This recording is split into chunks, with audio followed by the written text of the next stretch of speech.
Assalamualaikum warahmatullahi wabarakatuh. Nah, kita ketemu lagi di mata kuliah K3 dan Hukum Ketenagakerjaan, dan kita sudah berada di sesi yang kedua.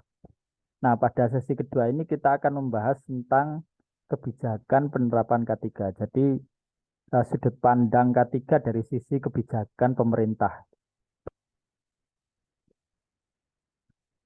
Nah, jadi K3 ini bukan hal baru gitu ya di Indonesia gitu. Jadi dasar hukum penerapan K3 di Indonesia itu sudah ada semenjak tahun 1970 melalui Undang-Undang Nomor 1 tahun 1970 tentang keselamatan kerja.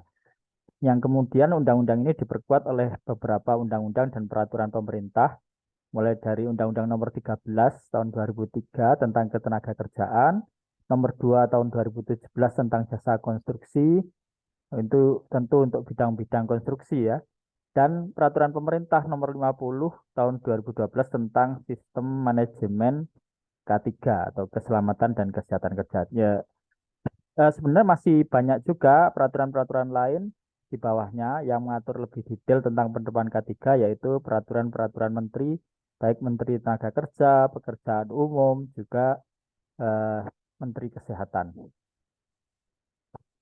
Nah, tapi secara umum penerapan K3 di Indonesia ini eh, ada persyaratannya gitu ya. Jadi sebenarnya tidak semua perusahaan diwajibkan untuk menerapkan K3, walaupun tentu sangat diharapkan semua perusahaan peduli dan mau menerapkan K3 demi kepentingannya sendiri tentu ya. Nah, perusahaan yang wajib untuk menerapkan sistem manajemen K3 di tempat kerja itu ada dua. Yang pertama adalah perusahaan yang kategorinya besar, yaitu mempunyai tenaga kerja di atas 100 orang, atau yang kedua, perusahaan itu tidak punya tenaga kerja sampai 100 orang, tapi termasuk kategori potensi bahaya tinggi. Misalnya ya, seperti perusahaan tambang atau perusahaan yang menggunakan alat-alat berat, gitu ya, atau perusahaan kimia. Nah, itu walaupun tenaga kerjanya sedikit, tetap harus menerapkan SMK 3 karena potensi bahayanya yang cukup tinggi, gitu ya. Nah, tujuan penerapan K3 ini sesuai peraturan perundang-undangan sebenarnya ada tiga.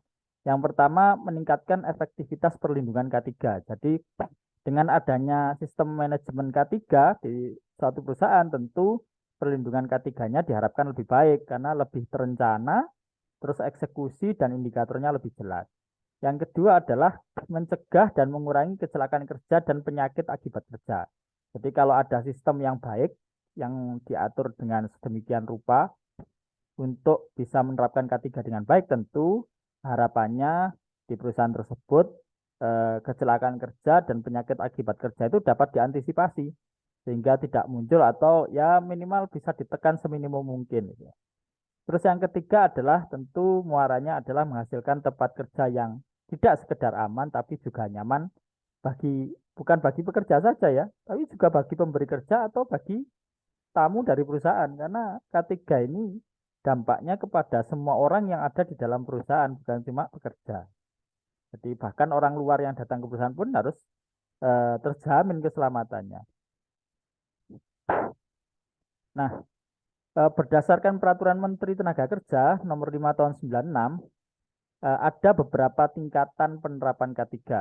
Yang pertama untuk perusahaan kecil atau yang mempunyai resiko yang rendah, itu diwajibkan untuk menerapkan 64 kriteria. Jadi sebenarnya berdasarkan Permenaker itu totalnya ada 166 kriteria ya.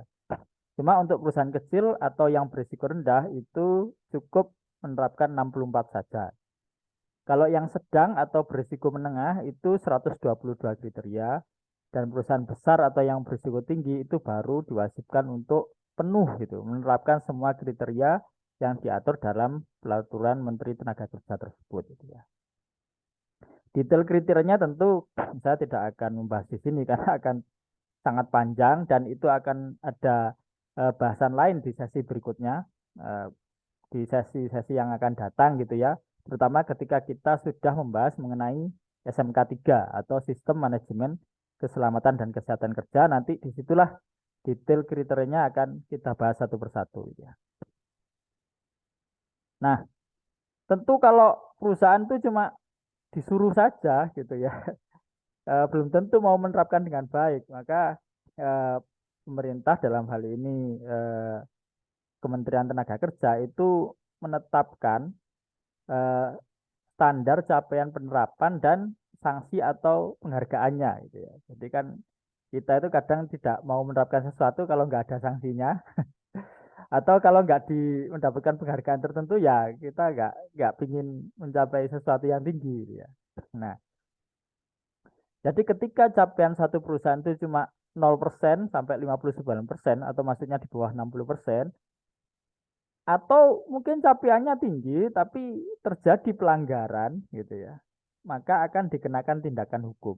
Jadi kalau capaiannya rendah atau capaiannya itu masuk standar sebenarnya tapi ternyata ada pelanggaran, maka itu akan dikenakan tindakan hukum.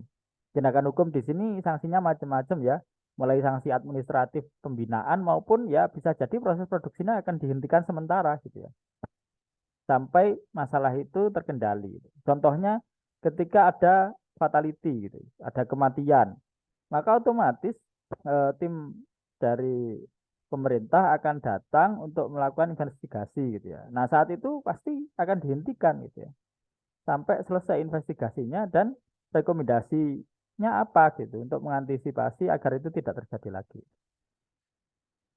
Nah, yang kedua kalau capaiannya 60% sampai 84%, maka perusahaan tersebut akan mendapatkan sertifikat K3 dari pemerintah dan juga bendera perak. Jadi benderanya bisa dikibarkan di halaman depan, itu menunjukkan bahwa perusahaan tersebut sudah patuh K3 walaupun belum bagus itu, belum penuh itu ya. Nah, kalau 85% ke atas sampai 100% baru nanti akan mendapatkan sertifikat dan bendera emas. Jadi kalau yang sudah punya bendera emas K3 itu, yang ada lambang K3-nya, nah itu menunjukkan perusahaan itu sudah menerapkan K3 dengan capaian di atas 85% gitu ya. Jadi tingkat kepatuhannya sudah sangat baik dan biasanya jarang terjadi kecelakaan kerja di sana. Apalagi yang fatal itu pasti jarang. Oke. Yang terakhir, jadi ini hanya pembukaan saja sebenarnya untuk kita mengenal kebijakan K3. Jadi dalam menerapkan eh, sistem manajemen K3 itu ada 5 prinsip dasar yang merupakan bagian dari kebijakan nasional dalam penerapan K3 ini. Yang pertama adalah penetapan kebijakan K3. Jadi perusahaan itu harus menyusun dan menetapkan kebijakan K3. Apa visi misinya, apa yang mau dilakukan dalam eh, kebijakan K3 yang disusun oleh perusahaan tersebut. Yang kedua, melakukan perencanaan K3. Perencanaan ini adalah bagaimana mereka membreakdown dari visi misi tadi itu kebijakan K3-nya menjadi langkah aksi yang konkret gitu. Mulai dari penyediaan SDM gitu ya. Terus penyediaan sarana prasarana, apa yang diperlukan, misalnya nanti ada APD berarti APD apa atau alat pelindung diri apa yang diperlukan. Nah, itu termasuk dalam perencanaan K3. Nah, saat pelaksanaan rencana K3 itu tentu apa yang sudah direncanakan tadi harus diwujudkan. SDM yang standarnya misalnya tertentu gitu ya. Oh, yang manajer K3 itu harus punya pengalaman sekian. Ya, harus ada yang seperti itu gitu ya. Jangan merencanakan sesuatu, actionnya beda, jangan. Gitu ya. Jangan ditawar gitu. Merencanakan sendiri ya actionnya harus sebagus mungkin. Nah, itu. Jadi SDM bagaimana sarana prasarana disediakan gitu ya. Terus peraturan-peraturan dijalankan. Nah, sehingga K3 ini dapat berjalan dengan baik di perusahaan tersebut. Yang keempat adalah pemantauan dan evaluasi kinerja K3. Di sini eh, perusahaan harus secara periodik menetapkan kapan dilaksanakannya audit internal K3. Jadi perusahaan sendiri harus punya ahli-ahli K3 gitu ya, yang bisa melakukan audit internal. Jadi audit itu atau peninjauan atau pemantauan atau evaluasi kinerja K3 itu tentu ada dua nanti gitu ya. Ada yang internal, ada yang eksternal. Tapi dari pemantauan dan evaluasi ini adalah bagian dari yang internal itu. apa yang dilakukan. Jadi yang saat ini tercapai seberapa. Nanti rekomendasinya kepada pihak perusahaan gitu, pihak pimpinan itu apa kalau memang capaiannya belum memuaskan. Misalnya tingkat kecelakaan kerja kok tinggi gitu. Jadi apa langkah-langkah berikutnya? Itu direkomendasikan berdasarkan hasil evaluasi kinerja internal di perusahaan. Yang terakhir ada peninjauan dan peningkatan kinerja. Jadi eh, pemerintah itu secara berkala juga akan melakukan audit eksternal gitu ya terhadap perusahaan-perusahaan dalam menjalankan K3. Nah, di sini ada lembaga independen yang bertanggung jawab nanti kepada Dinas Tenaga Kerja setempat itu ya. Nah, kalau dirasa oleh hasil audit internal audit eksternal ini gagal gitu ya, tidak lulus, maka akan diberikan saran-saran untuk pembinaan oleh Dinas Tenaga Kerja yang harus dilakukan oleh perusahaan tersebut.